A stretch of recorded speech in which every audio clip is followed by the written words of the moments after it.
अभंगाची पद्धत आहे. अभंग एक काव्यामधला वाङ्मयामधला छंद आहे, बरोबर आहे का? अभंग एक छंद.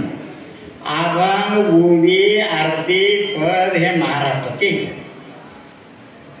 उत्तरेकडचे दोहा, दक्षिणेकडचे वचन वेगवेगळे प्रकार आहेत.